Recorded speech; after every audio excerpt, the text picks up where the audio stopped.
Welcome to Maple Grove here for Gopher Classic American Legion Baseball 96-team tournament, 9 states and 2 Canadian provinces represented, and today it is Giantvalley taking on the host Maple Grove here. It's the first tournament game for Maple Grove. Giantvalley just took one on the chin in their first game of the tournament against Eden Prairie's number 2 team. This Giantvalley team is basically Minnehaha High School. And they are the state champion this year in Class 2A. So obviously a lot of good ball players. Things got away from the first game. They got thumped pretty good. They'll try and bounce back. And here's the batting order for Giantvalley. Simon Hike, the pitcher, will lead it off. Noah Daney, the shortstop, hitting second. Alex Evenson, the left fielder, hits third. Then it's John Goth at first base.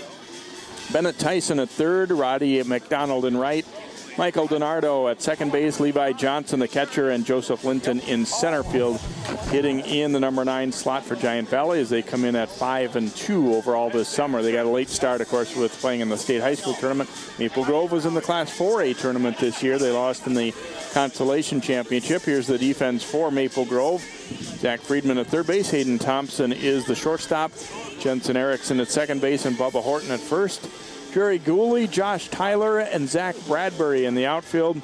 J.P. Lyon, the catcher, and the right-hander Nate Martinson will be doing the pitching for Maple Grove. And Aaron Hedrick, be interesting to see how these teams kind of match up. Really 2 very strong high school teams, basically intact from the high school season. One of them a big school 4A, Minnehaha, great 2A team. We'll see how they shape up here today. Right, and as you were saying, Jay, Minnehaha kind of took one on the chin to Eden Prairie. Eden Prairie won the 4A championship team, and again, that was their number 2 team here in Legion. So, you know, you're seeing maybe the class size difference here, but still good ball players on both sides of the field here. So, should be in for a decent game, I would think. Of course, it's a busy summer, particularly for the teams that had to make up some games, you know, after missing them for the high school. And then you've got this tournament where you're playing, you know, 3 games in a row and everything. So, how you handle pitching and you know who's maybe got their number 1 and who doesn't going in a game makes a big impact in a tournament like this too. Yeah, especially in a huge tournament like this, you got to. I think you're digging deep to find some players that maybe haven't pitched during the high school season, or you know looking to maybe step up big for next year's high school season. So give them a shot, see what they got here in a tournament like this. Maple Grove comes in at 11-1. They lost for the first time on Thursday night, the night before this game, against their arch rival Osseo in a 3-0 game, a pitcher's duel, and you know, a game where they just weren't able to put much offense together against John. I believe it was John Bezdacek, one of the Bezdacek twins for Osseo, and so they're looking to bounce back a little bit. Obviously, that's a game that they consider important, but their coach Adam Spurl feels like they have, you know, pretty decent chance to win this pool and get into the final round, which is not very easy to do. This tournament has a lot of quality teams, and not just Minnesota quality teams. I mean, the team from Nebraska come that are very strong, and South Dakota and some, you know, other states too. And so it's a big deal if you can even just get to the championship round of this tournament. Exactly. Legion ball and Legion tournaments are incredible. The kind of talent that you see playing Legion ball myself. Back in the day, you see some, like you said, some good teams from Nebraska always come up, and they always shock you, or you go down there and they got some good teams, and there's some good teams here in their own right here from Minnesota. So you got to like Maple Grove, though. I think they got a good chance, like you said, and just got to play up to their standards, I think, and they should be okay. Yeah, Coach Adam Spurl said that Green Bay is in this bracket, too, a team from Green Bay, Wisconsin, and from what he knows of them, that they are a pretty strong team, too. And obviously, even though it's, you know, quote-unquote, their number 2 team for Eden Prairie, we saw what they could do with the bats in that first game as they got out and hit the ball very strong here against this Giantvalley team. So hard to count anybody out.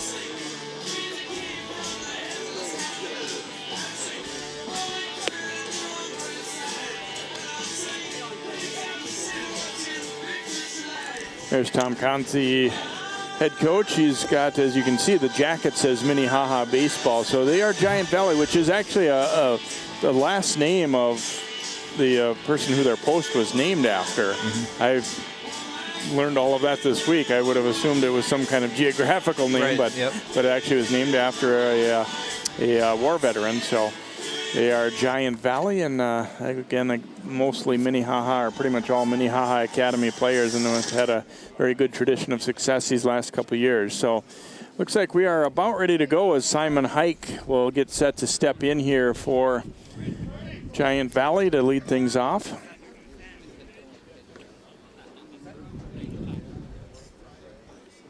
You know, I think, too, we talked about with how many games you end up playing sometimes in a short span here. And I think the kids that are able to give a good effort and take it fairly seriously, but without, you know, driving themselves nuts by, you know, you can't be terribly upset about a single loss. You have to kind of bounce back. And those are the teams that succeed, that are able to kind of balance that out a little bit. So here we go as Martinson delivers to Hike. First pitch, fastball over for a strike.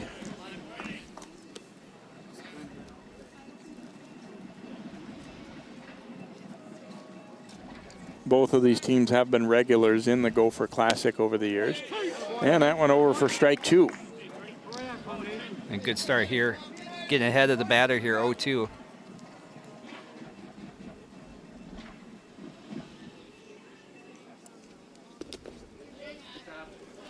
Tried to get him to chase one, and Hike not going to go for that one. So always a little bit of a question, you know, was it better for Maple Grove to have a little rest and just be able to come in here and have just this one game on the first day, whereas Giantvalley has to play back-to-back games?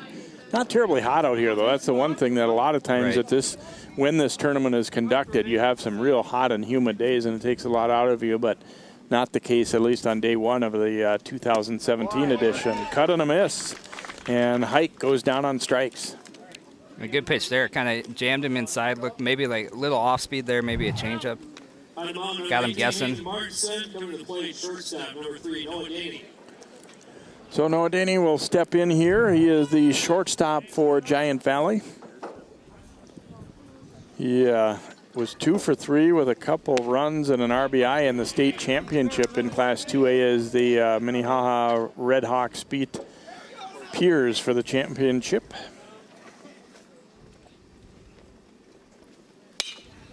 Drives this one to center field, but playable. Getting back is Tyler to camp underneath that one, and so 2 gone here in the top of the first. And Alex Evenson will be the hitter, and Alex had a great state tournament for Minnehaha as well. He's the winning pitcher in the semifinals, and then had a couple of hits in the semis and a couple of hits in the quarterfinals in that state tournament too. Yeah, pretty good hitter. Threw a lot for them too on the mound. Pretty good pitcher too. Looks at a first pitch strike at the knees. Martinson doing a good job. He got ahead of all 3 batters so far here, 0-1. Had a chance to see Martinson. I believe it was the first high school telecast we had this spring. Much colder weather than it is now, and they played Champlin Park over here, but he threw well. Had a solid season for the Crimson. He's not going to blow you away with any incredible speed, but he throws hard. Some shake off. We've seen the off speed, the curveball for sure. He's got a couple pitches. Pounded down to short and bobbled, and it'll be an E6 as Evenson able to reach. Thompson didn't really appear to be a bad hop from here, but just not able to come up with it. Maybe it did. Yeah, it took a little bit of a quick hop. Sat back on that one, and it ended up getting the best of him. So Evenson on the error, and John Goth will hit.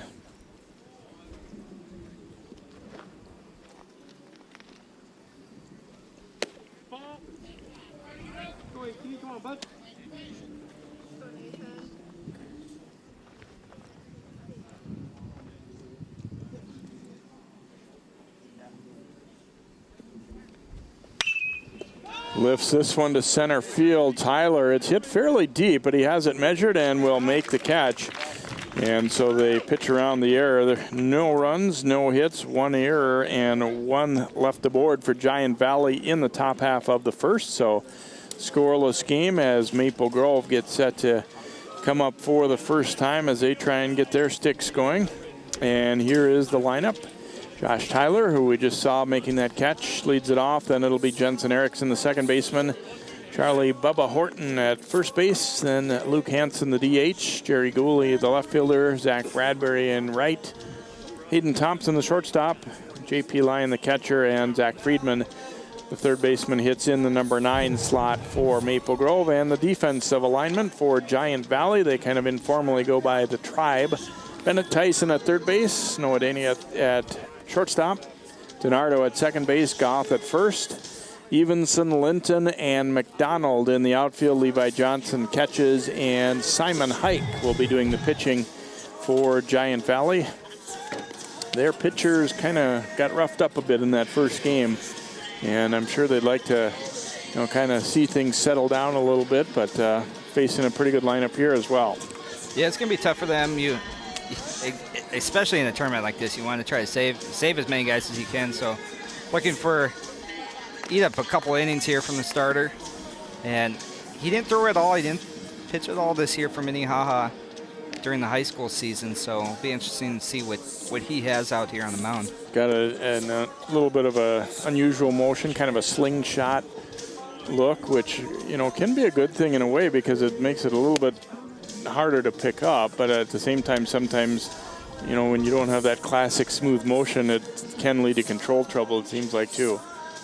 Yeah, it's definitely can be harder to pick up. He's throwing a couple warm-up pitches in the dirt as he's trying to kind of find it here. So we'll see what he got, see if he can zone it in here.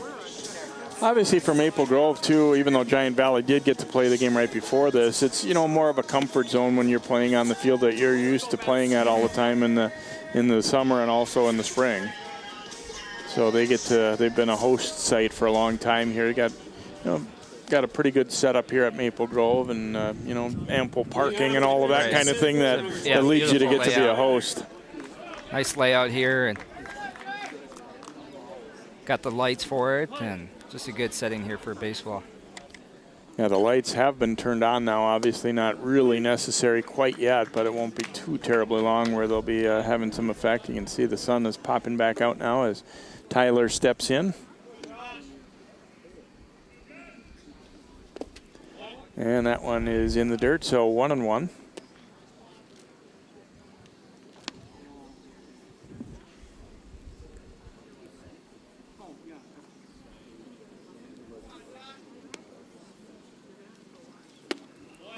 Way up high and in with that, 2-1. Maple Grove beat what was a pretty darn good St. Michael Albertville team to win the Section 8 championship in the high school season. They had to come back and play a second game for the title and ended up getting him. Oof. Foul tip off the mask of catcher Johnson there. Umpire comes out to give him a little time, check him out. This one didn't sound great from back here, as it definitely got a lot of forehead. Oof. And those all send you through the ringer here for a second, and a nice job by the umpire checking in on him, just double checking, make sure he's all right. I'm sure he's fine. Not the first time, I'm sure. Well, and those masks have gotten very protective, but it's still a thing that jars you pretty good, and you have to be careful. Here's a liner into right field, and Tyler wins that battle as he strokes a single to start the bottom of the first here for Maple Grove. Just stayed back on that ball and drove it past the second baseman. Yeah, good piece of hitting there, outside pitch, and just went the other way with it. Exactly what you're supposed to do with that pitch. So nice piece of hitting, good job, leadoff hitter there. Jensen Erickson will step up now for Maple Grove.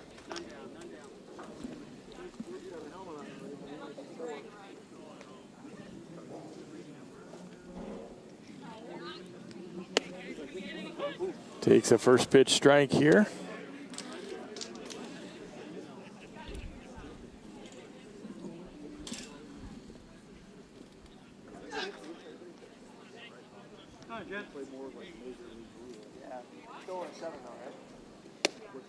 And that one misses inside, a ball and a strike.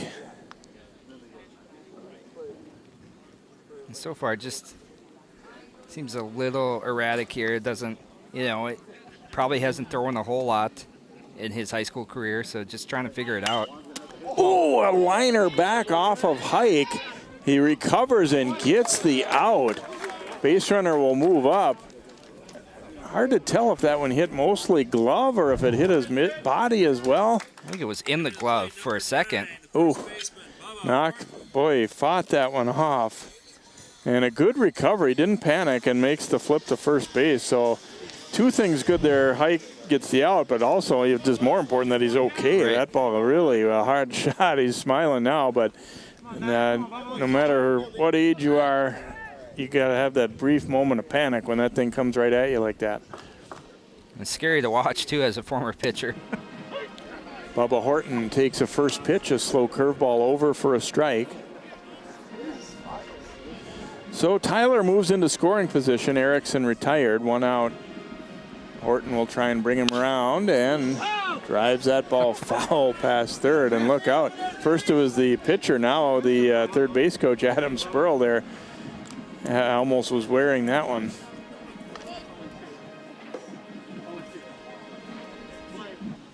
A nice job getting ahead of Bubba here. Got that first pitch curveball over. Comes slow breaking ball again, and again driven foul down the third base line. Horton, of course, going to the University of Minnesota and was a finalist for Mr. Baseball this year. Hard to win that when you got a guy drafted by the Mariners and yeah, in the second round. I thought there was a decent chance Sam Carlson would win that award, and he did. But Horton, I mean, I talked to him when he was getting ready for the All-Star baseball, and he seemed really genuinely thrilled just to be in that, in that last group. Yeah, just to be in that conversation, that's a huge honor. Comes back fastball, and Horton fights it off. So Hike trying to get a big out here with a runner at second and one gone in the bottom of the first. And he's still got him 0-2. I think, maybe throw another curveball here, but something in the dirt. Don't hang it over for Bubba to hit. And that's what we saw there, an off speed. The only thing about that pitch is that the curveball from Hike here is a little bit, it hangs a little bit too much, so it's easily recognizable whether it's going to be in the dirt or over the plate. And then up high with that fastball, so 2-2. Luke Hansen waiting on deck here for Maple Grove as they try and get something going in their half of the first.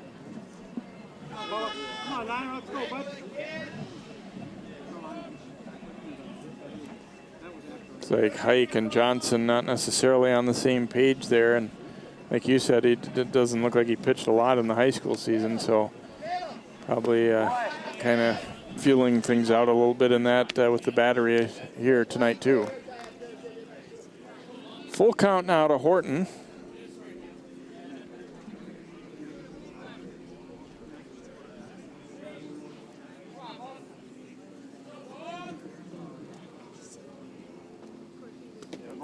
Comes back, slow off speed there in the dirt, and Horton will end up working out a walk after falling behind 0-2. He would, I'm sure, rather have had a pitch to hit, but gotta do what you gotta do there. He takes it for ball 4, and Luke Hansen will hit.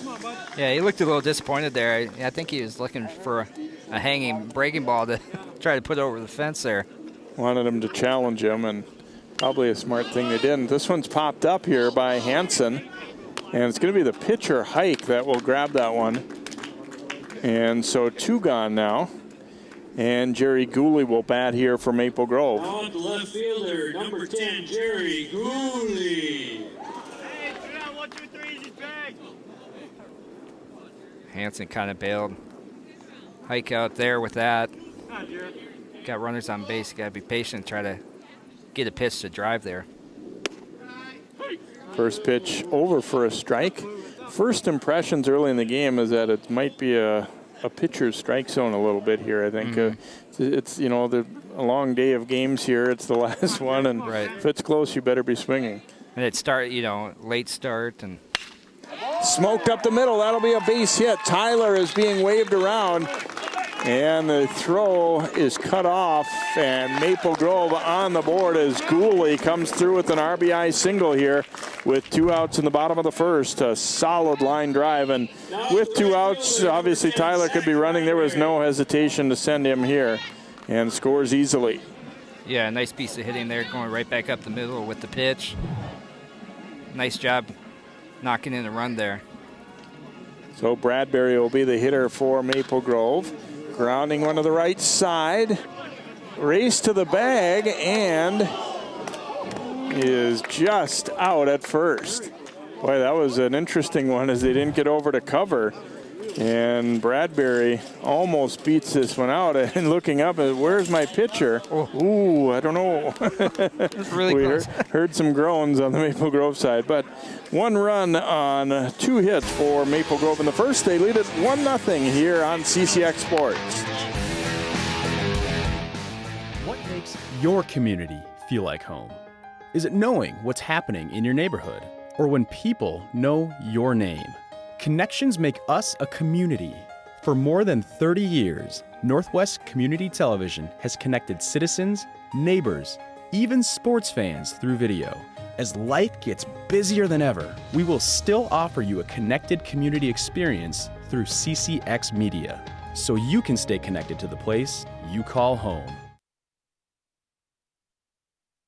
Most of my family, they never graduated high school or even let alone go to college, so I'm trying to break that barrier. Every day after work, went straight to school, studied hard, and it paid off. I could not have done it alone. I see the future is really bright for me. The high school diploma is just added to the confidence, and now I feel unstoppable. Find free adult education classes near you at finishyourdiploma.org. Welcome back here to Maple Grove. Bennett Tyson, Roddy McDonald, and Michael DiNardo will hit for Giantvalley here in the top half of the second. First pitch taken for a strike as Nate Martinson shoots that one over. Maple Grove getting 1 in the first. They had a close play called against them out at first base to end the bottom of the first. And that's strike 2 on the breaking ball there. Tyson not able to hold up there. Tyson was the winning pitcher in the state championship in Class 2A as he threw 3 scoreless innings and struck out 7. And there's a called third strike, and he will head back to the dugout here. And as I said earlier, that it's looking like if it's around the plate at all, it's going to be likely a strike here. And so McDonald will be the hitter for Giantvalley. Hits this ball hard, and Thompson this time stays with a tough hop and will get the out at first base. So 2 gone here. This ball was hit sharply. I thought it had a chance to get through, but Thompson had him played in the right spot. And you see McDonald not super fleet there, or either that or he was hobbling a little bit. So DiNardo will be the batter.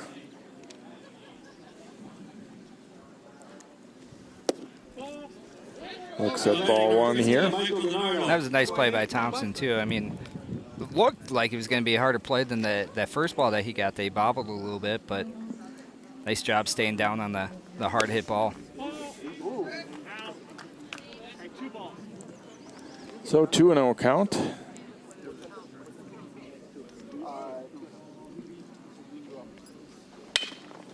Another one to short. Thompson up with it. Throw across is in time, and a nice 1-2-3 inning work by Martinson. No runs, no hits, and no one left on. We go to the bottom of 2. It is 1-0 Maple Grove. They said a bottle was just a bottle.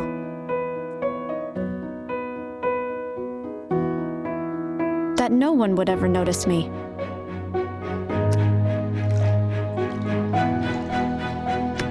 But I knew I could be more.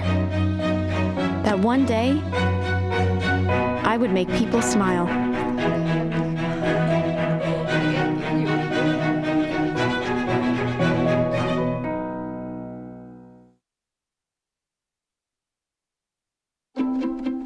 The color in my garden keeps the pink in my cheeks. I was very independent and thought I could take care of myself. I fell and I had to have Meals on Wheels. They're my savior. My name is Lola Silvestri. America, let's do lunch. Drop off a hot meal and say hello. Volunteer by donating your lunch break at americaletsdolunch.org.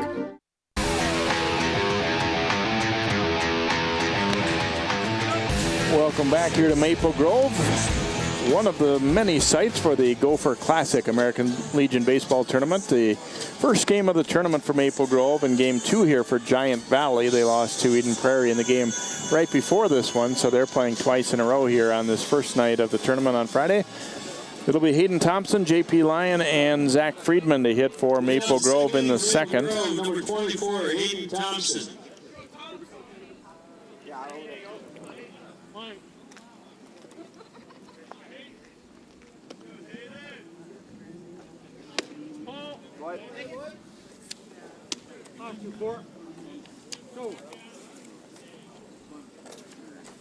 I got into a little bit of trouble in the first inning, was able to work out of it with only a run given up.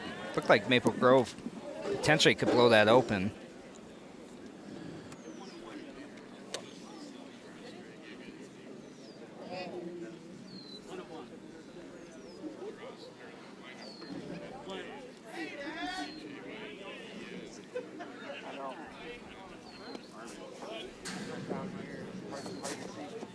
Short arm that one a little bit.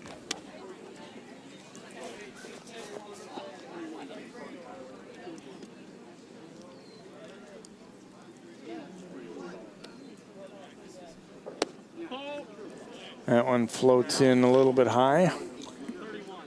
So 3 balls and a strike here.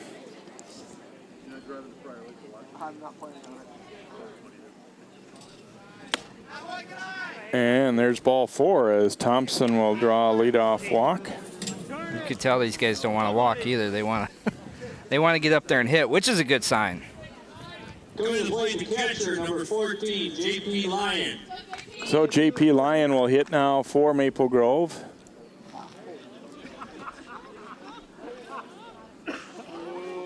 Every once in a while you see a guy up there trying to get a walk up there, and it's runner goes. Johnson's throw down is not nearly in time as Thompson easily swipes second for Maple Grove.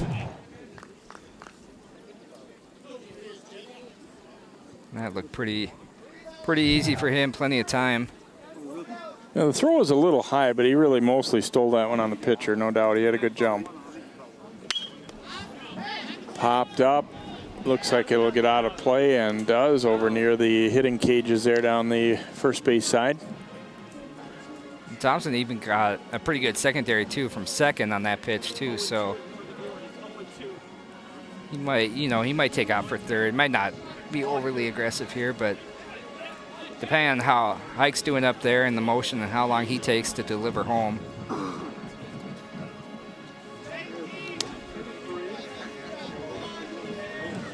And it's always interesting too, some coaches give certain players on their team just a green light to just go whenever they want or feel like, and some coaches say, no way. Foul back. It's still 0-2 is our count here.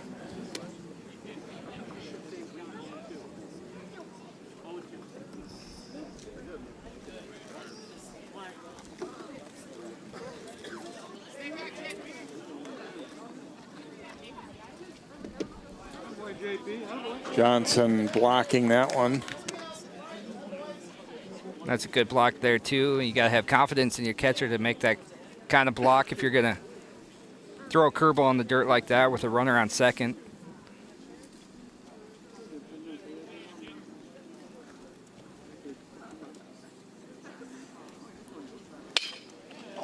Line to short, and that will turn into a double play as Thompson briefly broke toward third, but I don't think even if he read this one perfect, he still probably was going to be out there. I mean, he obviously took off when he shouldn't have, but I think they were still going to get 2 anyway. Just hit too hard right at the shortstop. Yeah, a misread there, but like you said, with his secondary lead there, he was just too far off the base and perfect spot right at the shortstop.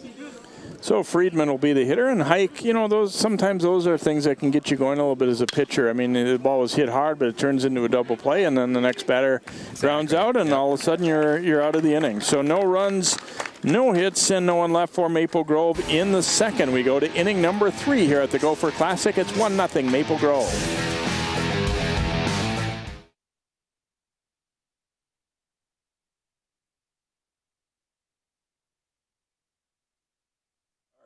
Because he's always motivating me to take pictures of him, to draw pictures of him. He just is motivating artistically. It's just that simple. Well, he's my best friend, but a lot of people know him as Keyboard Cat.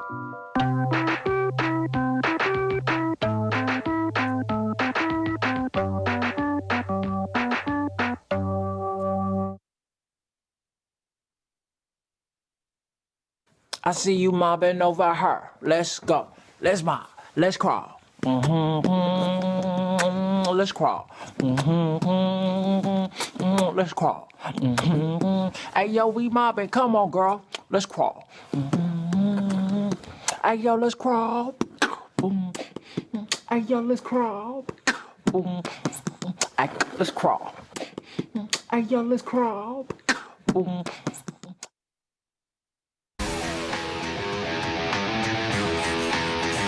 Beautiful evening for baseball here in Maple Grove as Giantvalley will hit in the top of the third. Levi Johnson, the catcher, will lead things off here for Giantvalley. Number Giantvalley, number 5, Levi Johnson. They do trail 1-0, but they're already, staying in there better than what happened in their first game when they got thumped pretty good by Eden Prairie. Yeah, Eden Prairie hopped out to an early lead on them and just kind of put them in a hole right away. And in both innings, you think, Maple Grove looked like they had something going in the first inning where they could have, got a couple there, and Thompson gets the second to lead off for Maple Grove. Little soft liner, it's knocked down. They flip to first base, and they'll still get the out. It was a real in-between type of ball there, and a tough one for the second baseman, Erickson. As you see, he ends up short hopping it, then he kind of kicks it. But the good news is he's only about 3 feet away from the base by that time, and they still easily get the out. Those are always tough. You never know whether to come up and try to catch it or whether to stay back and try to get the 1 hop or 2 hops there. And nice job sticking with it, though. Yeah, I think he did the right thing by coming to it, because sometimes the ball can just spin away from you if you let it sit back on it and let it go. But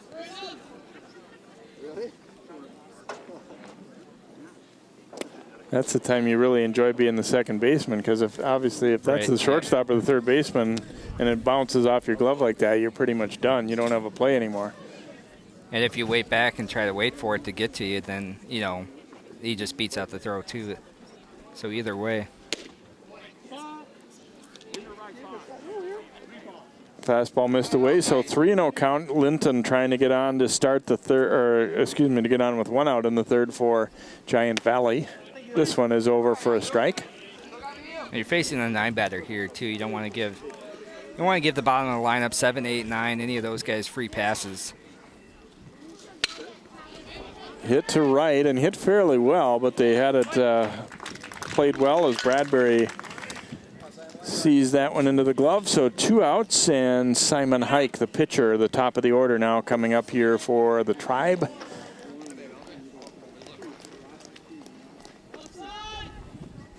It's always interesting, too, to watch the pitchers who hit for themselves and lead off here in high school baseball. A lot of them do hit for themselves, but... Tapper over the mound. Erickson firing to first and just got him. And now it's Giantvalley's turn to think maybe they had one beat that doesn't go their way. So no runs, no hits, and no one left in the third for Giantvalley. We go to the bottom of the third now. Maple Grove still holding that 1-0 lead. I rescued Toast from a shelter in 2011. I love Toast because she's a lazy diva. Toast does whatever she wants, obviously. She's sleeping right now. She's an epic snuggler. She's so comforting. She's so loving. Toast makes me laugh. When I walked into the shelter, I knew right then that she was special.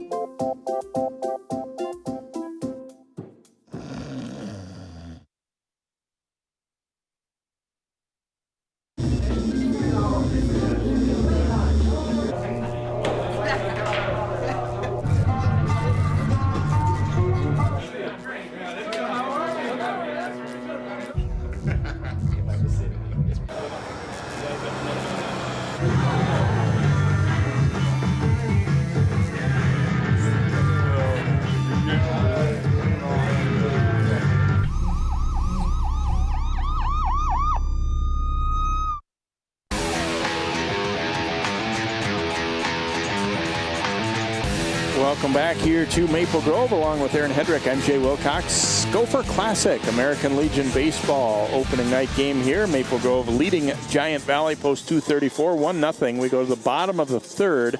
Top of the order for Maple Grove, Josh Tyler, then Jensen Erickson and Bubba Horton. Tyler singled and scored the only run of the game for Grove the first time around.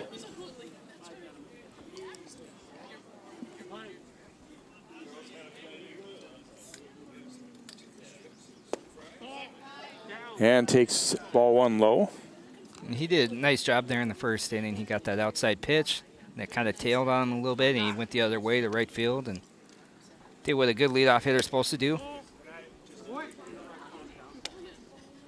Hike ended up only facing 3 batters in the second. He walked Thompson, but then a line drive right at the shortstop turned into a double play. So he had kind of a rocky first inning, but a pretty quick second one. So trying to build a little confidence and see if he can't, chew up some innings for them in this game and hold them in it.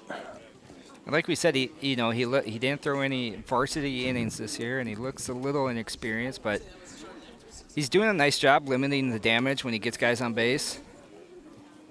Throwing strikes. After getting behind, he comes back and is able to get the next batter or get the next two, and so if he keeps doing that and he keeps his team in the game, they got a good chance.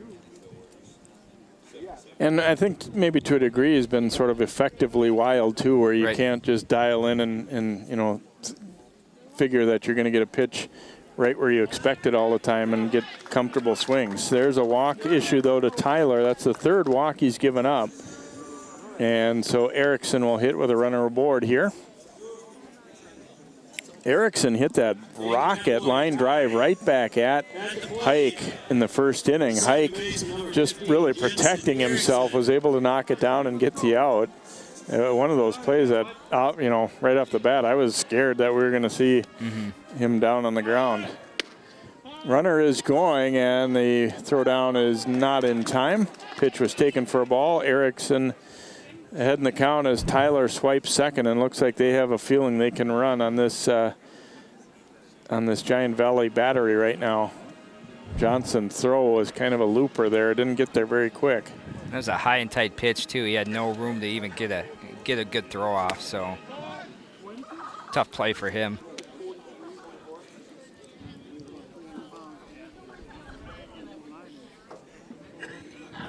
Here's a situation here where he showed bunt, and that might have been just to get the runner to steal second, but maybe bunting in this situation. But Hike's not able to throw strikes at this point, so it's, take some pitches here, get on base, and let Bubba do some work, and your big hitters behind you.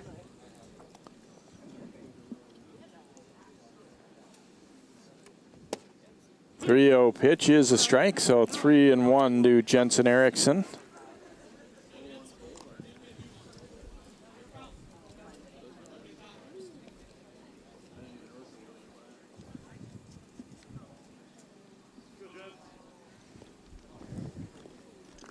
Hike will step off here and they'll restart the signs.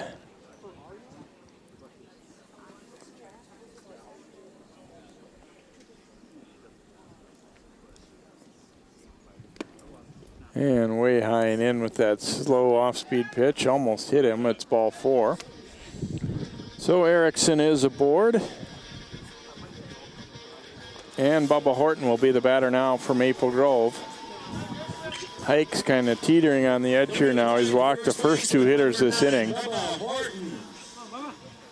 was interesting to see there, too. He shook off his catcher and he threw that slow off-speed 3-1, which shows me that he likes to throw that pitch and try to get it over for a strike, not for a strikeout pitch per se. Horton again a little early there as he turned on that one and drives it foul. I think that's the problem here, is that Hike's a little bit, he's maybe doesn't have the speed that Bubba's used to, and he's just way ahead of a lot of these pitches here. It's hard, it's hard to stay back sometimes. And he pops this one up. Infield fly rule in effect. Catch made there, second base. So one gone now, and Luke Hansen will be the hitter for Maple Grove. Luke popped out to the pitcher his first time up too, so he's feeling due here with 2 on and 1 out. A tough at bat there for Bubba too. I think he really wanted, he obviously wanted to drive that pitch and just got under it a little bit.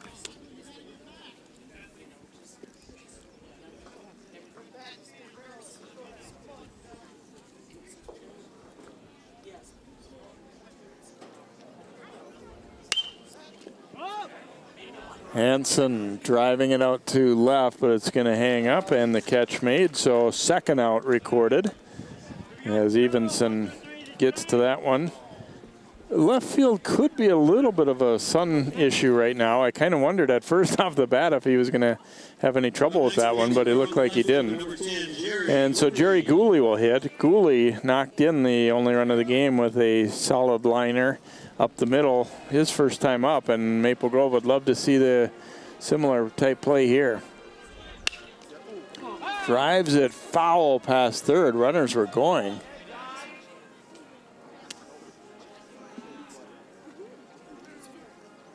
That was another good swing there too. It's about waiting back here and trying to be patient, or even, scooting up in the box if you feel like you're way ahead of the pitcher at this point. Back up the middle, and a nice positioning there for Giantvalley as the second baseman in a spot where maybe it wouldn't normally be. DiNardo, though, made it look easy, and they get 3 outs in a row after 2 walks to start the inning. No runs, no hits, no errors, and a couple left on for Maple Grove. It remains 1-0 Maple Grove. Every time I hear the alarm bell go off in school, I think it's an air raid. A lot of houses in our neighborhood have been destroyed. I like to close my ears and sing songs whenever the bombs come close. I'm worried our new neighbors won't like us. But I know it's all gonna be worth it. I just want my family to be safe. But these are not my words. These are not my words. These are not my words.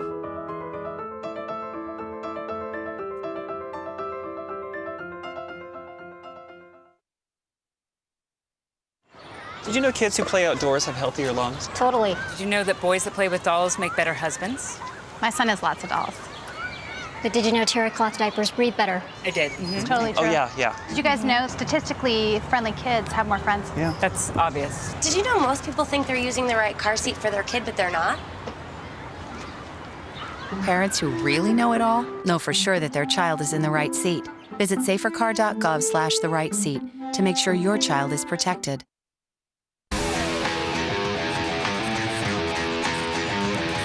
Maple Grove with a run in the first, and that's all we've had so far as Giantvalley gets set to hit in the 4th inning. Noah Daney, Alex Evenson, and John Goth will hit. So Daney, who flied out to center his first time up, steps in for the second time. High chopper left side, grabbed, and then the throw is going to sail high, and he is aboard. Tough chance really there for Friedman. I'm not too sure he wouldn't have had that one beat anyway.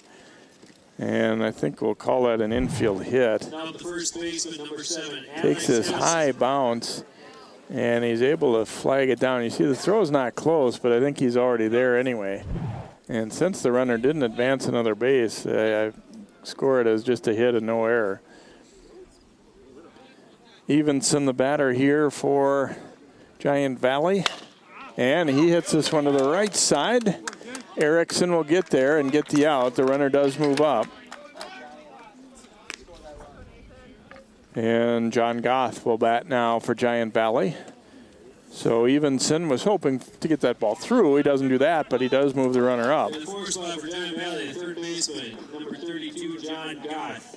Yeah, he hit behind the runner there, and a nice job there. The only play was to first, so if you want to call an out productive, that was a productive out for sure. Goth takes a strike. He flied out to fairly deep center field his first time up. Giantvalley looking to tie things up here. The runner at second and one out. Martinson trying to make sure that doesn't happen. Lyon blocked that pitch. That actually was the first base hit by Giantvalley, and I can't say that everybody in the park would have scored a hit necessarily. What do you think? I thought it was a hit for sure. I mean, tough play there. And like you said, I think he was there before the throw got there either way, even if the throw was on target. So he didn't bobble it, fielding it, or anything like that. So I would have scored it a hit. 1-2 count here to Goth. Takes that one low and away, so 2 balls and 2 strikes. Had there been no hits in the 7th inning, I think it might have been Yeah, scored. well, I actually had that happen to me in a state tournament game a few years back where it ended up being a no-hitter, and I had earlier on called something like that a hit, and then I kind of had to backtrack later in the game. There's a foul at the plate by Goth. That was that kind of excuse me swing there. Didn't really want to swing there, but he got lucky that it went foul there. He has some life still.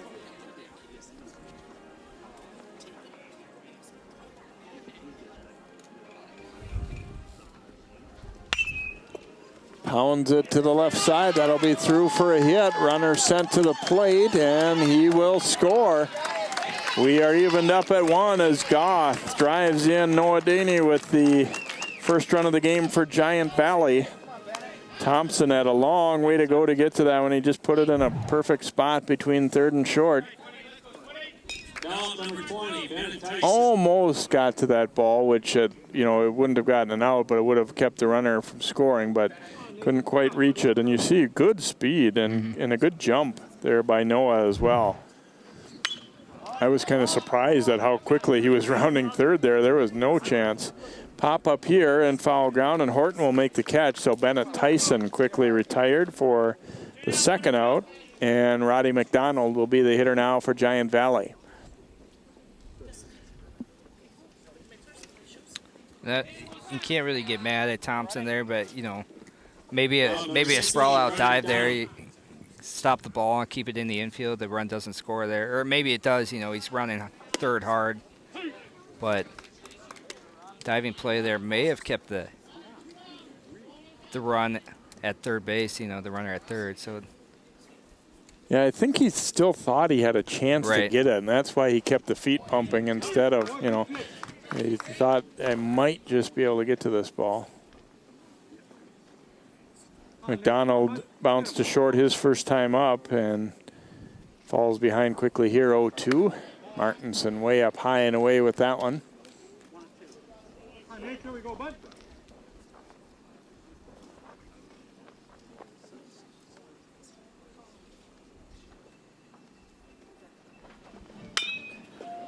Down to second. Erickson unable to handle it as it comes up off the bare hand. And McDonald will be aboard on the error here as the inning stays alive. It looked like Martinson had gotten what he needed to get out of the inning. Got a little ahead of himself there, I think. The runner was coming pretty hard to second. I think he knew he had to make a decently quick flip over there to second to get that out, and tried to go too early, I think. DiNardo is the batter here for Giantvalley.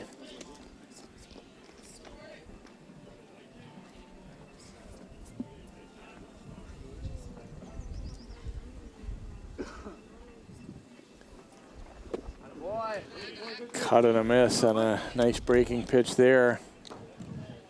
Martinson wanting to get out of this with no further trouble here and at least keep the game tied.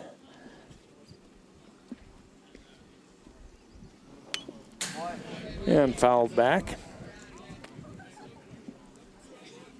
I like what Martinson's doing there, too. He's had a couple errors behind him, but could have been out of a couple of these innings a little bit earlier than he has, but he's going right after the batters, he's throwing strikes, getting a lot of first pitch strikes as well. And yeah, I don't think he's pitched any worse in this inning, really, than in the previous ones. It's just they've had a couple of nice hits that found some space.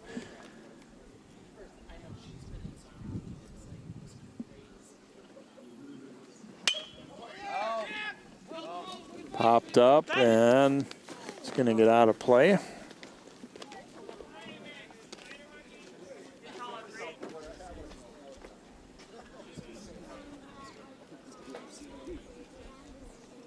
This is a good time, too, to maybe try to drop that breaking ball, maybe on the outside corner, get a called third strike here if you can.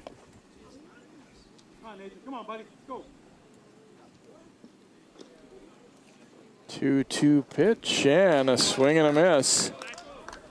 They'll make the throw down to first base, and so DiNardo is out on strikes, third strikeout of the game for Martinson. However, Giantvalley ties things up. They get a run on 2 hits. There was 1 error and a couple left on as we head to the bottom half of the 4th on CCX Sports. We are tied up at 1-1.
Welcome back here to Maple Grove. We head to the bottom half of inning number 4. Sounds like we've had a change defensively for Giantvalley as Tommy Sedgwick will be coming in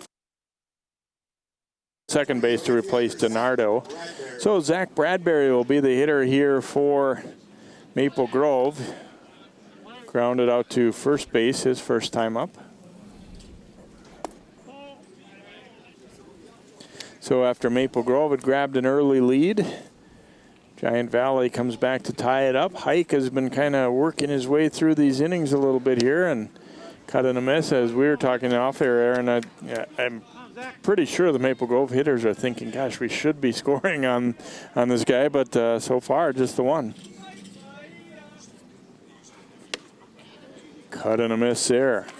And I think it's just something that they're maybe just not used to seeing. You know, these slow breaking balls and, you know, maybe not mid-80s fastball coming in. That one down low, so 2-2. They just look a little bit too eager maybe up there, a couple of them, and, you know, want to get a big hit here. You just got to slow everything down. And now 3-2 to Bradbury with Hayden Thompson waiting on deck. I think they just got to slow everything down, keep the fundamentals the same, and just try to drive the pitch where it's at. Fouls that one off his leg.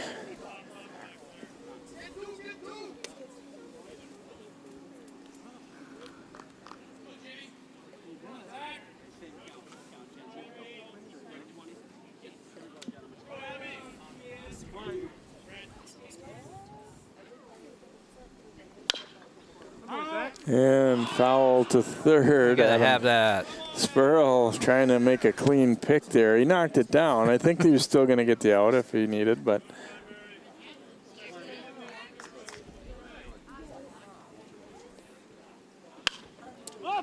And pops this one up.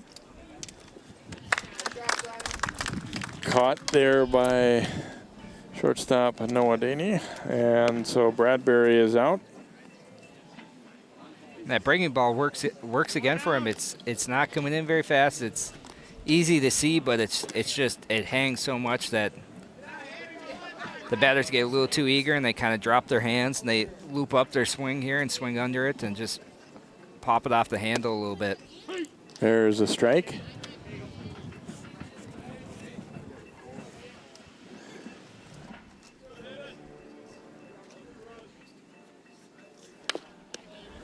Little dribbler foul pass first. Thompson walked and stole second first time up, and then was cut down on a liner to the shortstop, doubled off second.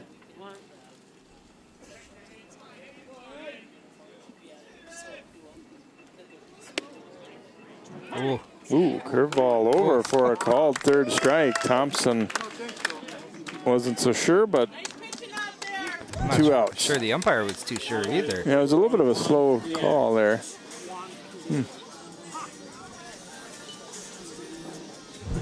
Yeah, it looked like he thought about it for a little while, but I mean, that pitch from my angle, live looked, it looked close enough. It looked close enough to, protect the plate there.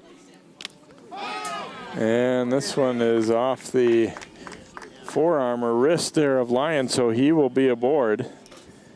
Hit by a pitch here with two outs in the fourth. Another look and glanced off that arm, and we will have a courtesy runner down there at first base. Yeah, that one hit his left arm. You see a lot of kids too wearing the Evo shields nowadays, and he wasn't wearing one there, so he took it right off the arm there. Zach Friedman takes a strike. He grounded to first base his first time up.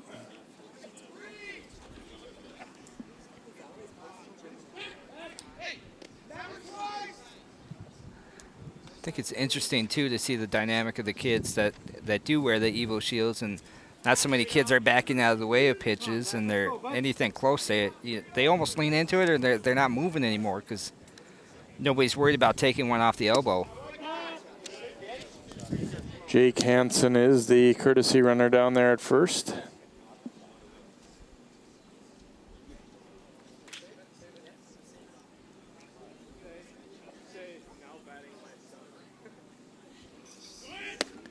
Runner is going. Here's the throw down, not going to be in time.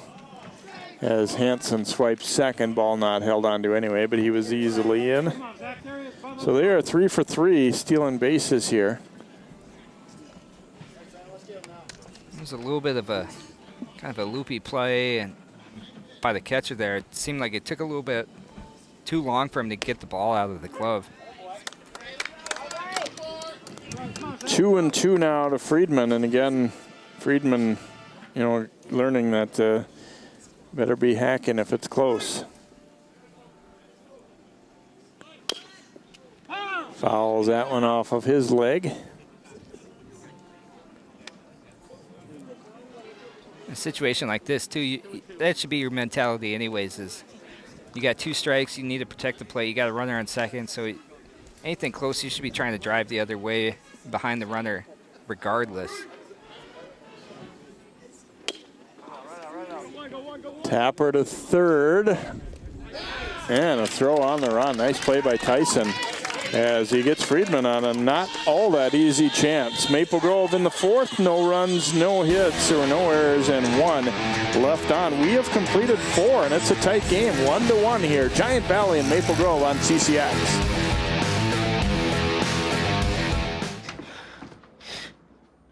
Your daughter just had her first breakup.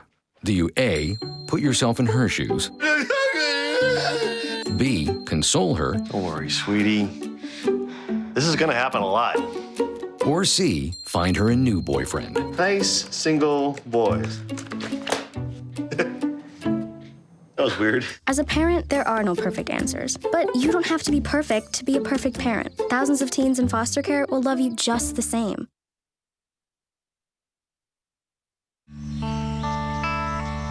This is the moment I knew his future had no boundaries. There are some moments only the forest can inspire.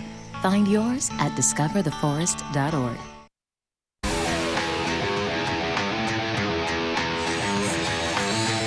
We go to inning number 5 as the sun dipping low in the sky here at Maple Grove. Giantvalley out of Minneapolis. Again, if you're just joining us, these are basically Minnehaha Academy High School, who were the state 2A champions in high school. And you see what Martinson has done so far, pitched pretty effectively. Maple Grove was a tournament entrant in the Class 4A, the biggest class, high school ball. And for both of these, it's almost identical to what their high school team was.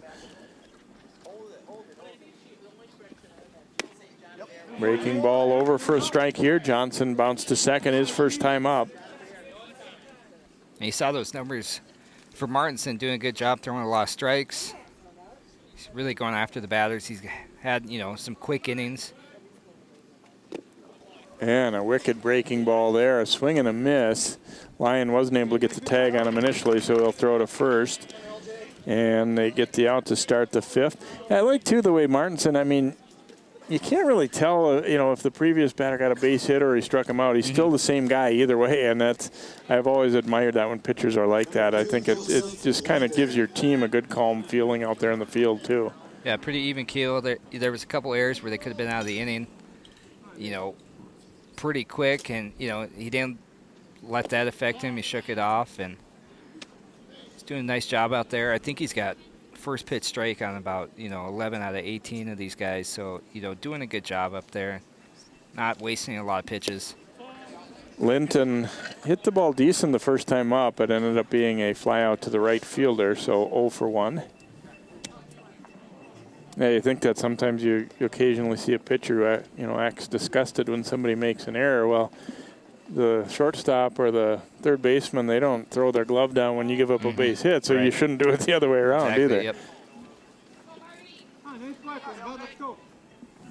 this is the second time. Both times he's gone 3-0 on the number 9 batter, which is kind of interesting.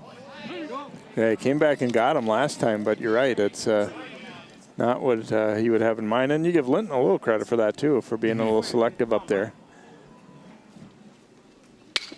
And he hits this one into right field. This will be a base hit. So Linton getting things going for Giantvalley here with a 1-out single in the 5th. And Simon Hike will hit.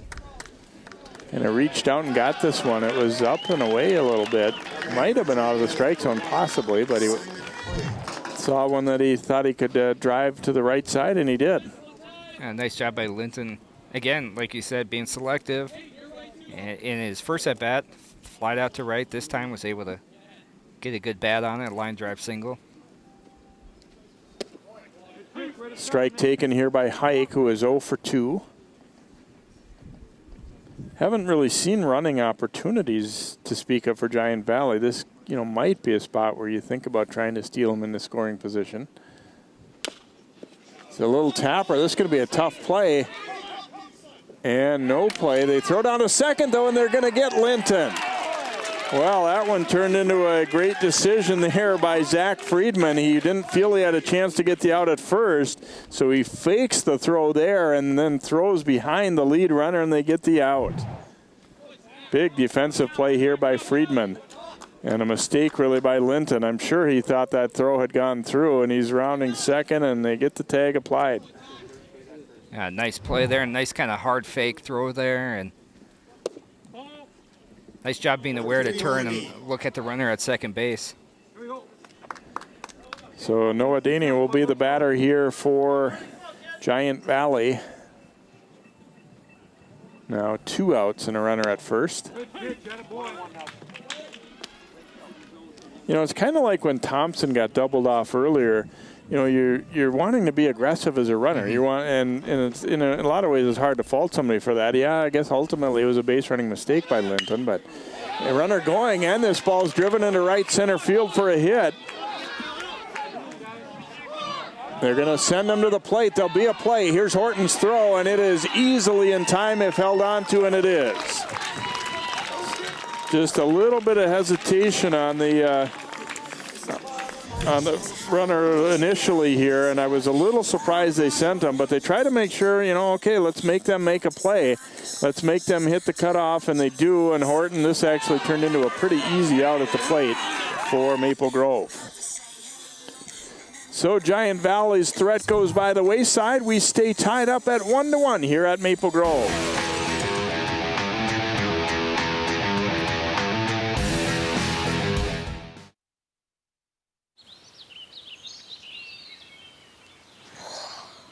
Oh, look, a redhead.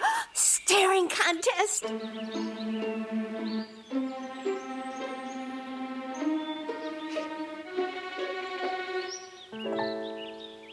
You still got it.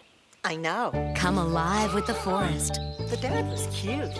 They were looking right at us. Visit discovertheforest.org to find a forest near you.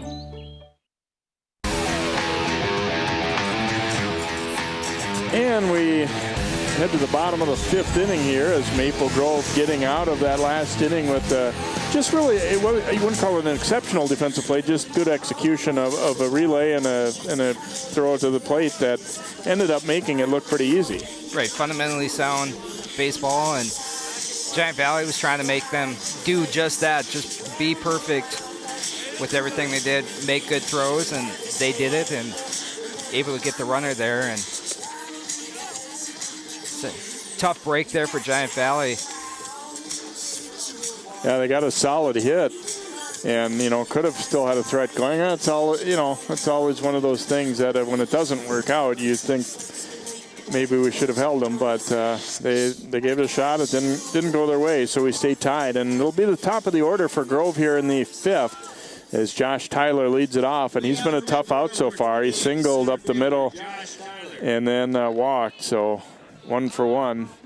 And been on both times here for Maple Grove. Exactly what you want out of your leadoff guy.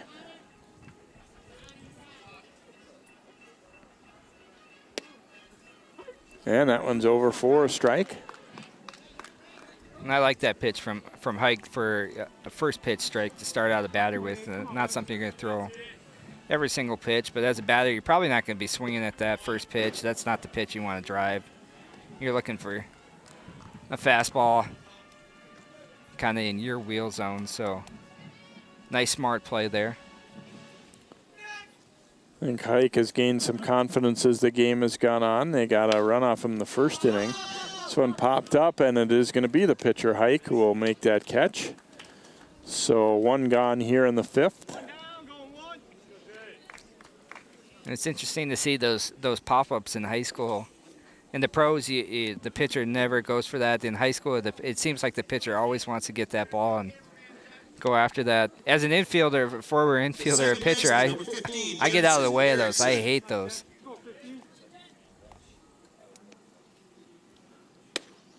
Taken inside for a ball by Jensen Erickson. Although that last one may not have been high enough that it would have been a very easy play for the infielder coming in. So I think he did the right thing there by just sticking with it himself.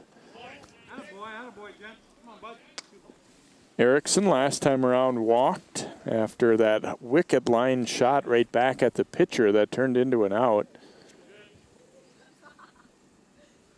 It's kind of how baseball is. I think you could make the case that Erickson hit the hardest ball we've seen all night, and it turned into an out, albeit a kind of a scary out for the pitcher as he just barely got his glove up to protect himself.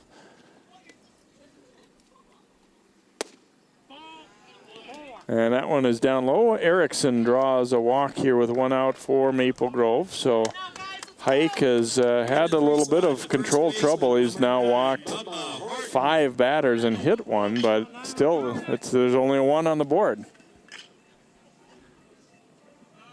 Yeah, again, he works himself into some jams and then works himself right back out of it somehow. And again, he's been effective enough out there, obviously, so just keep doing what he's doing. Runner is going. Good pitch to run on that slow breaking ball, and easily swiping it is Erickson. And it seems like we've seen this a couple times where they get runner on, steal him over, move him over, and then can't find enough hits or plays to drive these runners in.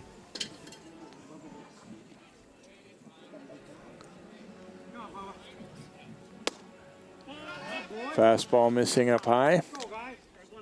So a ball and a strike here to Horton.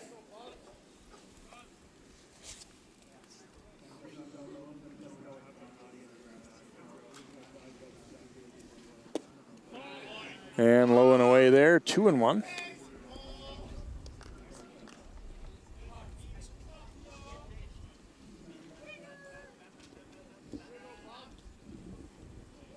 Come on, bud.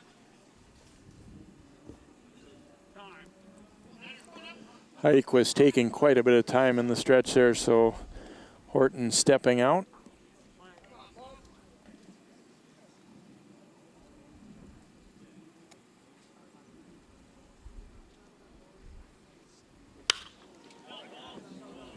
Driving this one a long way to left field, and it is gone. Home run for Horton.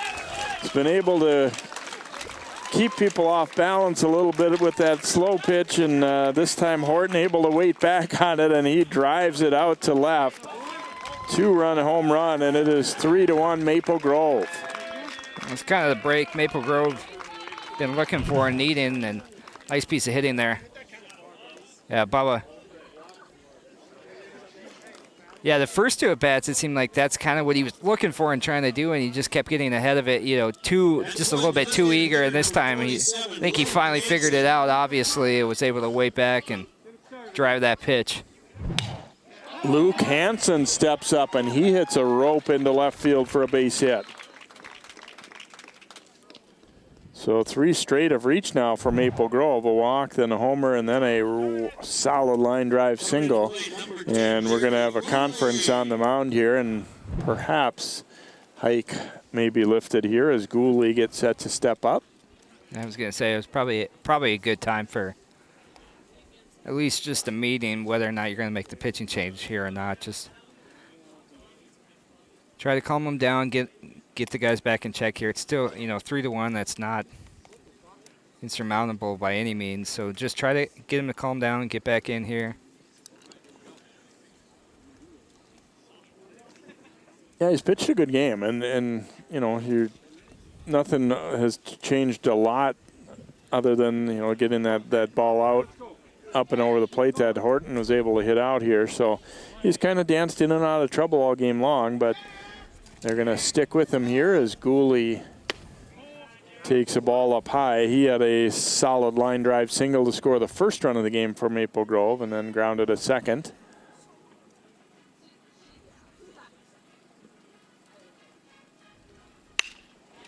And he hits this one well out to left, but it's going to hang up enough. Evenson over to track it down. Sometimes those liners like that can be difficult ones to judge, but didn't seem to have any trouble getting to that one. About a shoulder-high catch and 2 outs. It is an out, but at the same time, if you're Giantvalley, you're thinking, okay, they're really stinging the ball pretty good here. It's like we're going to have a pinch hitter here for Maple Grove, as it will be Caleb Gates batting for Bradbury.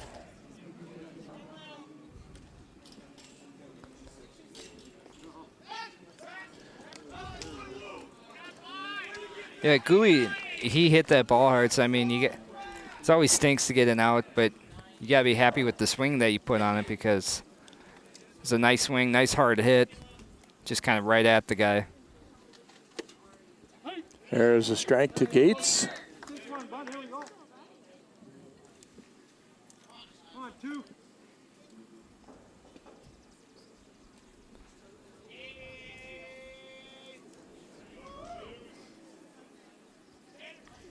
And runner is going. Throw to second is not going to be in time. Giantvalley kind of lost track there of Hansen, and he swiped second before the ball was even pitched. Nobody over there close enough to cover. It was Hike realized it a little bit late that he was going, but he still would have had time to get an out, except he had nobody to throw to. And probably really lack of communication was the biggest problem there, is they didn't let him know early enough that he had taken off. Those are the type, as a base runner, you look awful smart at when you make it, and if you don't, if they read it initially, you can be out by a long ways. He definitely had time. They just And that pitch way up and over Johnson's head, so a wild pitch. And now nobody covering the plate. Here comes Hansen, a dive, he is out. No, the ball came loose, but it looks like, let's see, the base umpire is signaling safe, and I think they're going to overrule and call him safe, as he did not hold on to the ball. You see Johnson kind of trotting, and oh, here comes Hansen. He realizes it. Here's the dive, and then the ball, yeah, it popped out right away. He calls him out, but I think good work by the umpire. You'll see that the ball is out right away there. Yeah, nice job there, too, by the umpire. Not being too proud to ask for some help there.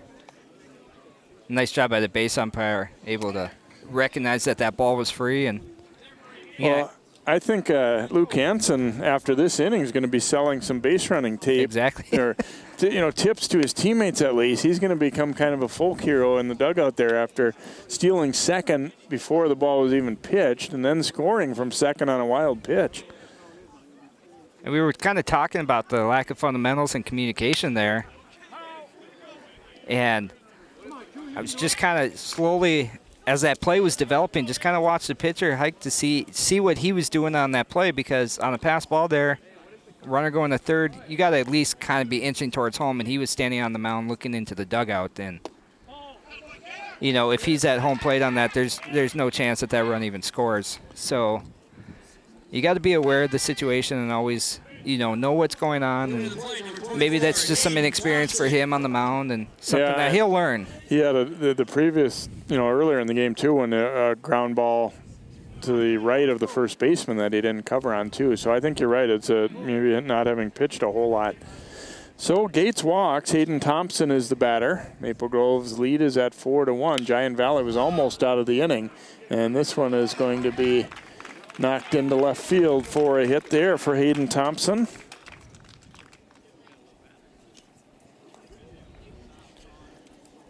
And J.P. Lyon will be the batter now for Maple Grove. They have scored 3 in this inning to go ahead 4-1, and not done quite yet. Number 14, J.P. Lyon. I think this is a situation where you're trying to get hiked through at least this one more inning. And this could be, either way. Might be his last batter here.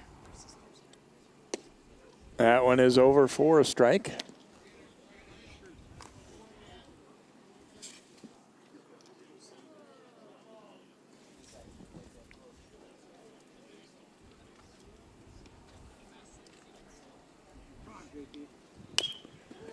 And that one's off his foot, a foul ball. And that one did not feel so good. Lyon is hobbling as he gets up off the ground.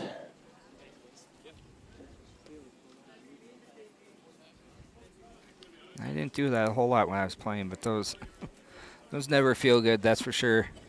Nice job. The umpire cleaning off the plate, giving him some time to walk that off.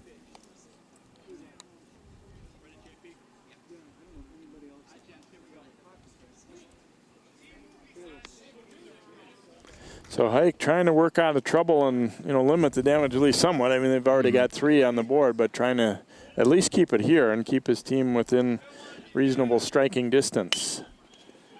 And knocked to the left side. I don't think they'll have a play here. Throw across, not in time. Infield hit, bases loaded. As Lyon able to leg out a hit there. This is a tough spot, just deep in the hole. No chance. I mean, if he had made that play, it would have been a pretty darn good play there, but nothing you can really do about it in that situation. And if you're Hike, you got to shake that one off too, because he did a nice job, got a ground ball. Just unfortunate where the position of the ground ball went. Jake Hansen again on as the courtesy runner at first base. So bases loaded now for Zach Friedman. Looks at a first pitch strike. Hike working out of the windup here with the bases full.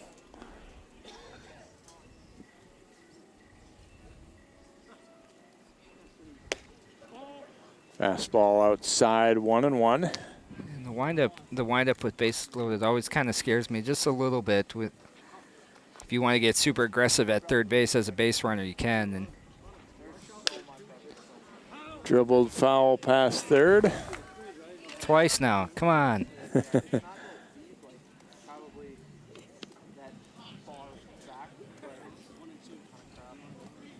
Yeah, I would think, especially when the pitcher, you know, when you're in his sight line, I'd be trying, when he's in the windup, to try and distract him. That ball hits Friedman.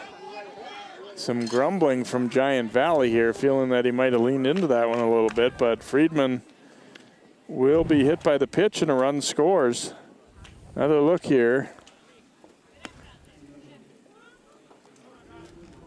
At the plate, the center fielder, number 28, Josh Tyler. And so the run does score for Maple Grove, and Josh Tyler will be the hitter. That's kind of the thing I'm talking about there. He's throwing that slow breaking ball. That kid's wearing it, you know, he's got one of those evil shields. Fly it out to center, and it's going to drop in. And 2 more runs will score as Linton came on, and it was looking like he didn't spotted him initially, and they were not sure who was going to take charge out there. And so a little bit of a gift for Tyler as he drops in a 2-run single. Coming to the plate, second baseman, number 15, Jensen Erickson.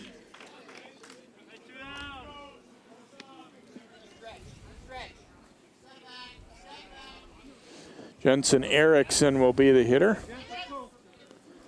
They're reminding Hike that there's runners at the corner, so he needs to go to the stretch here.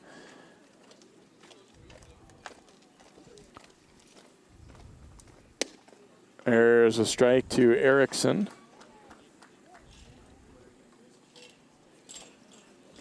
So a 6th run, 5th inning so far for Maple Grove, and they're not done yet necessarily here with runners at first and third. Runner from first is going. No throw going to be made there as Tyler to second.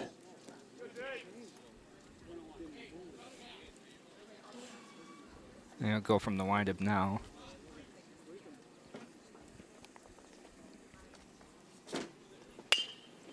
Erickson, slow roller to short, and they'll get the out there, but the damage is done. A 6th run, 5th inning for Maple Grove as they blow this one open. Our score after 5 innings is 7-1 Maple Grove.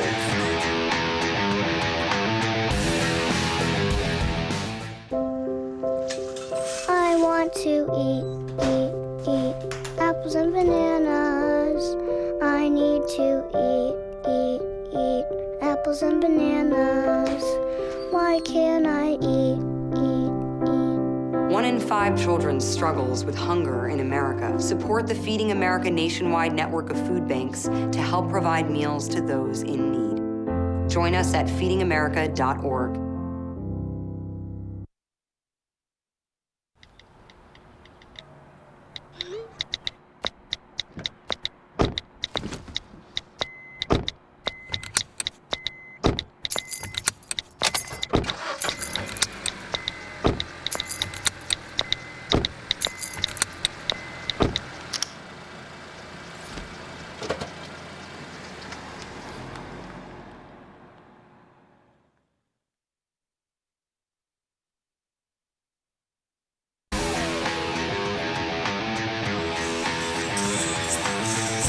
After a close game for a long time, Maple Grove finally solving Hike a little bit there, getting 6 runs in that 5th inning, a 2-run homer by Horton, and then they had took advantage of Luke Hansen's maniac base running out there, stealing second and scoring from second on a wild pitch, and I think that helped to kind of rattle Giantvalley a little bit too. They had a couple of plays where they didn't really execute all that well either, and just kind of throw it all together, resulted in a 6-run inning. So Alex Evenson's the batter here to lead off the 6th. One bit of bad news maybe if you're Maple Grove is that Martinson was in the dugout sitting for quite a while here. See if he can keep himself in a pretty good groove out there on the mound.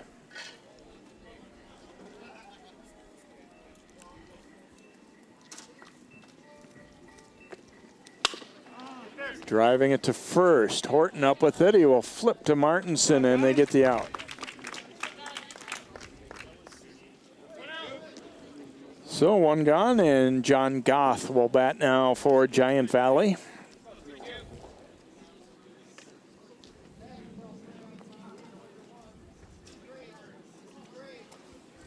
single and RBI in his last at bat. Number 32, John Gott.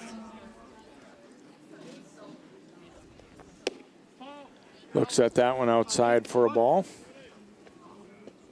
Here's where, you know, for both teams too, you kind of think ahead to the fact that, okay, we've got more to play tomorrow in terms of what you do with your pitching, you know, whether you're the team that's way ahead or way behind. And I was thinking that maybe if Hike had kept struggling there, maybe they'd take him out, but maybe at this point and leave him in. And I feel like if you're Maple Grove, you might. Martinson's throwing pretty good. I'd almost want to ride him out, but got a couple more innings, an inning and a half here. Thompson up with it, stumbled just a bit, but still easily gets the out there. He got to that ball quickly, and then throws him out. You see, just kind of spinning. Looked like a little bit of extra loose dirt there around short.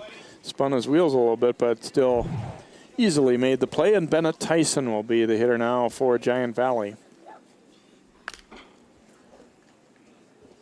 The last time up, he fouled out to Horton, the first baseman.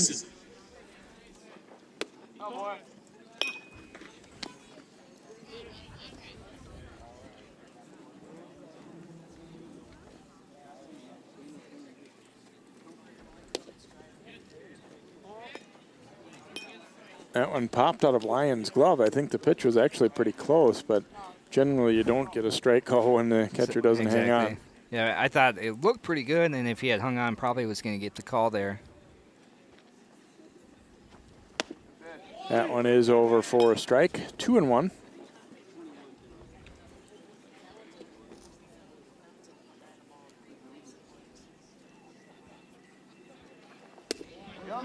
And strike two at the knees there. I also feel like we were talking about Martinson's poise, but it feels to me too like he trusts his stuff. Like he's going to say, you know, here's what I've got, and if you can hit it, that's okay. But I'm going to throw my pitches and where my catcher wants them, and you know, is confident in that. Where so many guys, you get the feeling out there that they're nibbling because they just don't have a great deal of confidence in what they're bringing up there.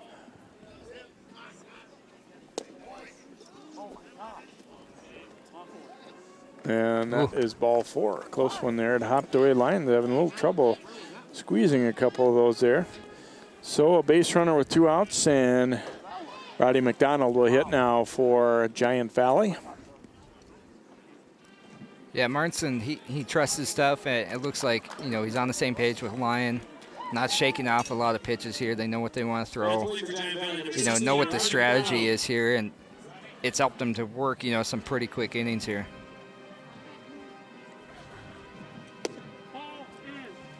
McDonald takes a first pitch ball. Reached on an error last time up.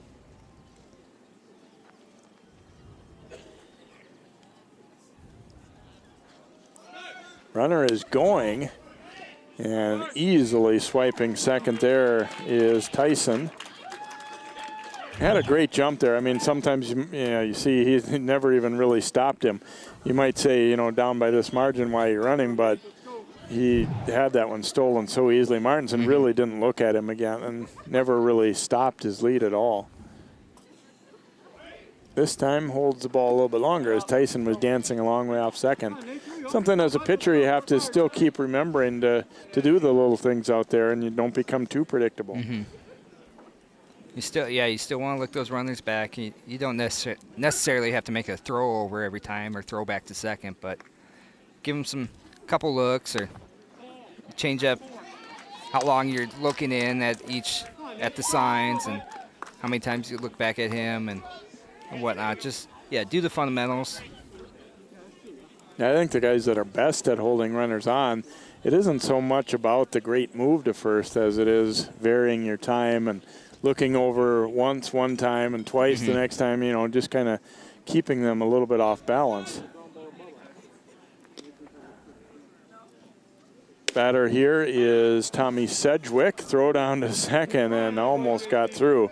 Sedgwick, who came in to replace DiNardo at second base. Number 26, Tommy Sedgwick. And a couple innings back there.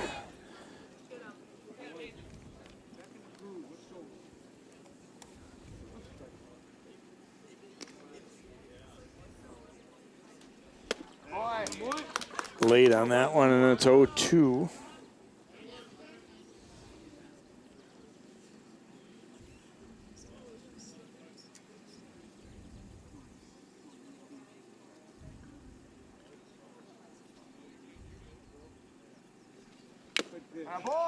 Foul tip held on to, and Sedgwick down on strikes. Martinson works around the 2 walks, no runs, no hits, and a couple left aboard. It is 7-1 Maple Grove.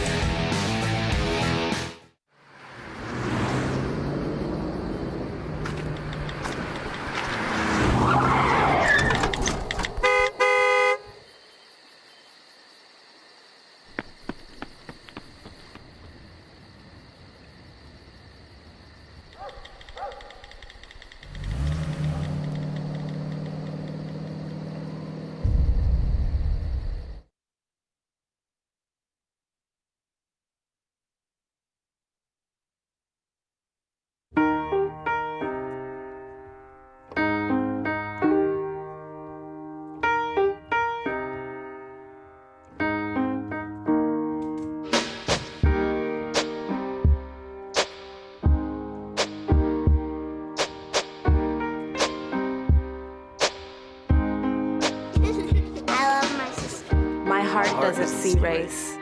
Love is love.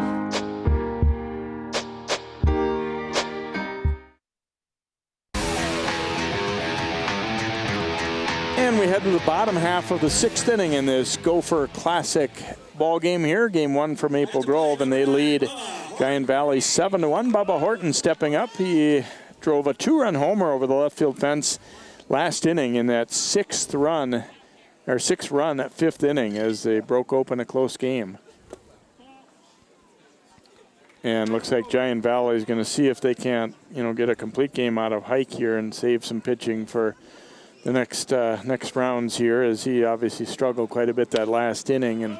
But they feel like, as long as he's still feeling okay and everything, this game is probably lost now anyway. And let's see if we can't save our arms for Saturday a little bit.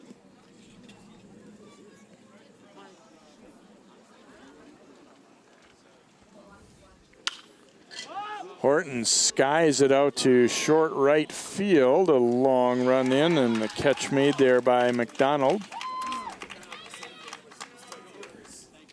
And so here comes base runner extraordinaire Luke Hansen, the DH, stepping in here for Maple Grove. The DH not playing in the field, so he's got to get in as much work as he can when he's hitting and on the base pass. So he's got the uniform to show it there as he stole what we're referring to, if you're just joining us, is he took off early and stole second before the ball was even pitched last inning, and then wasn't satisfied with getting to third on a wild pitch. He came all the way in from second on a wild pitch, a dive at the plate. He was initially called out, but the ball had clearly popped out of the catcher's glove as he made the tag, and base umpire helping out, the home umpire saying, yeah, that ball came out, he's safe. And so Hansen, those are the kind of plays that can kind of get you going a little bit. That one hits the light pole and then landed on top of the dugout and nearly took out one of our guys over there.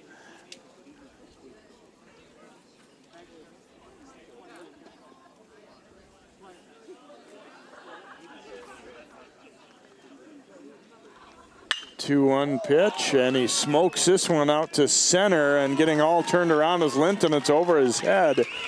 Hansen will be into second, and he's going to go for 3, and he is going to get there. Stand-up triple for Luke Hansen. A nice piece of hitting there, and he's got some good wheels that, maybe not expecting, but. See, Linton really didn't read that ball particularly well, but still will show as a triple there. I think that's kind of one of those line drives that you were talking about that are sometimes, they're so hard to read right away off the bat, and he just didn't get a good read on it at all. Andrew Lovedahl will bat here for Gooley, getting his first at bat of the game. Gooley was 1 for 3, and Lovedahl hitting here with a runner at third and one out.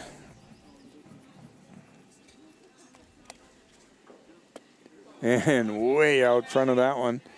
With the score where it's at, Giantvalley not bothering to bring the infield in here. They're just trying to get an out if they can. Lovedahl looks a little eager up there, but you like to see at least he's up there swinging and not, again, trying to draw a walk up there. You're gonna get to pinch hit. You might as well get up there and try to hack away at it. See what you can do.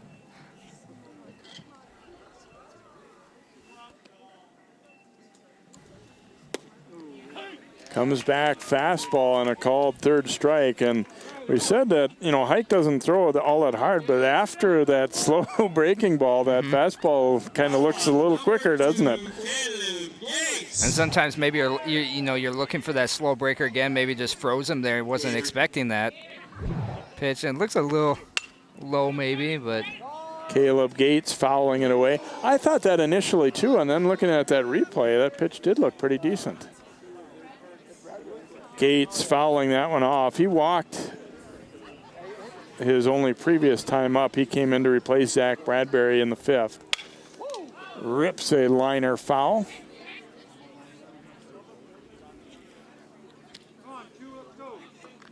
It's a nice job too by Maple Grove getting some other players in, getting some people some at bats here, and tournament like this, it's good to get some people some reps that maybe don't always get. Wild pitch here, and the run will score as he comes racing home, Luke Hansen. So second time. This one wasn't nearly as eventful.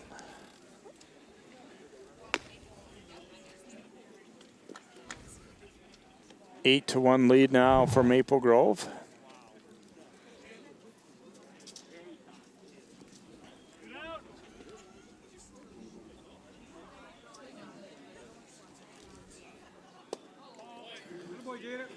Outside there, 2-2 now to Gates. Thompson on deck here for Maple Grove. See if Martinson will come out and try and finish the job here in the top of the seventh. I would sure think so. To short. And they just get Gates, who runs pretty well. So Maple Grove does tack on one more after Hansen triples and then scores on a wild pitch. 1 run, 1 hit, and no one left on base. We go to inning number 7. It's 8-1 Maple Grove. What makes your community feel like home? Is it knowing what's happening in your neighborhood? Or when people know your name? Connections make us a community. For more than 30 years, Northwest Community Television has connected citizens, neighbors, even sports fans through video. You can learn about the latest news through our truly local newscast. We cover and air around 150 high school sporting events every year. For our cities, we air parades and city meetings that you can watch whenever you want. Then, any citizen of our cities can create and share their own original content. We'll even teach you how to use the equipment too. We have always provided you with a connected community experience. And as life gets busier than ever, we will continue to engage, inform, and inspire through CCX Media, so you can stay connected to the place you call home.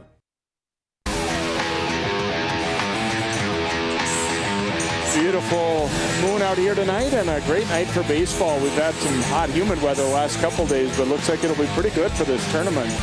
And so far, so good. As Maple Grove leading at 8-1. This was a very close game until the fifth. It was 1-1. Then they scored 6 runs in the fifth and added 1 more in the sixth. So one more chance here for Giantvalley. It will be Luke Mahler hitting now for Giantvalley, hitting in the number 8 spot in the order.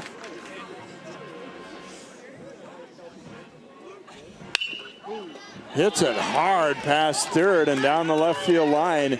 Mahler's going to make a big turn, and he'll hang on and head back to first. There's a throw there, and Horton has to come off the bag to get it. So Mahler really stung this ball right down the third base line. No chance to get that one. Probably with a different score, he might have considered going for 2 there, but really no reason to gamble in that spot. From the MLB Network, Twin Signboard. Who? Cologne? Bartola Cologne. Okay. Go Joseph Linton. Joseph Linton, the batter here for Giantvalley, had a single last time up.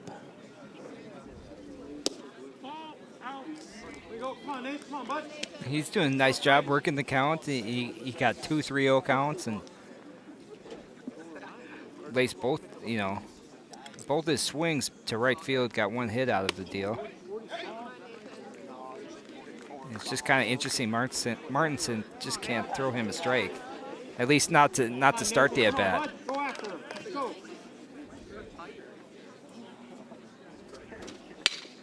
Ooh. Liner up the middle. It's off Erickson's glove, and both runners will be safe. Linton give that one an infield hit as Erickson's dive got enough to get the glove on it, but that was about it. This one was hit pretty hard. It's one of those up the middle kind of that scare me a little bit, towards the pitcher and startle him, I'm sure, a little bit. So Hike will step in here for Giantvalley. 0 for 3 is a hitter. Takes a first pitch strike. I think Martinson, you come out there and you want to hurry up and finish the job. You want to end it, and then you realize that you've got to still continue to work and mix things up a little bit too. Chopper to Horton. And the flip, they get the out at first base. Both runners move up on the play. So a couple into scoring position now for Giantvalley, but one important out recorded, and Noadini will be the batter here for Giantvalley. And he's had a good night offensively, a couple base hits. Come on, 18, let's go, Nate. We're gonna hit her, bud.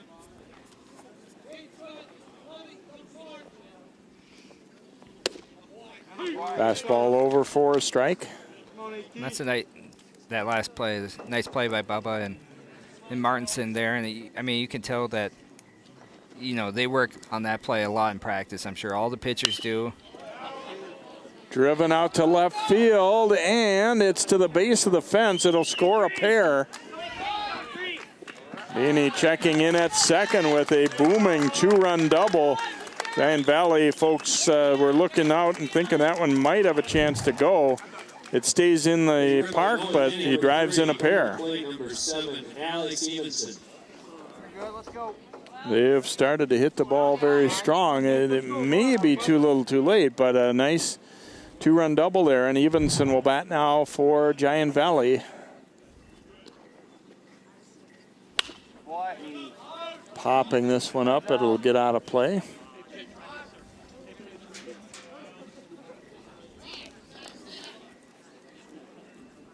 If you're Giantvalley here, that's kind of what you want to do. 8-1's kind of hard to come back in 1/2 inning here, but battle and try your hardest and just see what happens here. Don't waste your at-bats. Get up there and do what you guys do and see what happens. Yeah, I think, the fact that they scored a couple runs, and even if they get, another 1 or 2 here, it gives them a little bit of a shot in the arm to at least feel a little bit better coming out of today than it might have been. Yeah, kind of prove to themselves that, we can hit the ball, we can score some runs. Soft liner to left, racing in is Gates, and he will make the catch for out number 2. And John Goth will be the hitter now for Giantvalley. Thought off the bat that one might be a little bit of trouble, but Gates got a good break on that ball and really made it a pretty easy routine play there. And the sun no longer an issue either, I don't think at all, as it's gone down enough to not be a bother to an outfielder there.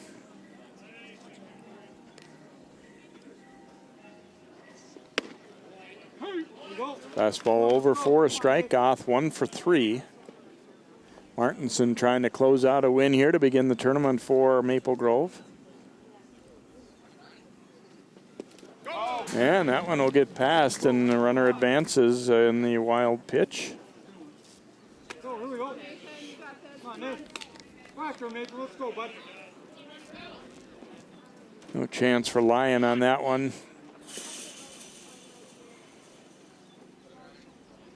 At this point, it's just about focusing. You focus on the batter here. The runner doesn't mean anything. Just go after him and get him. Breaking ball over for a strike there. So Giantvalley down to their last strike here.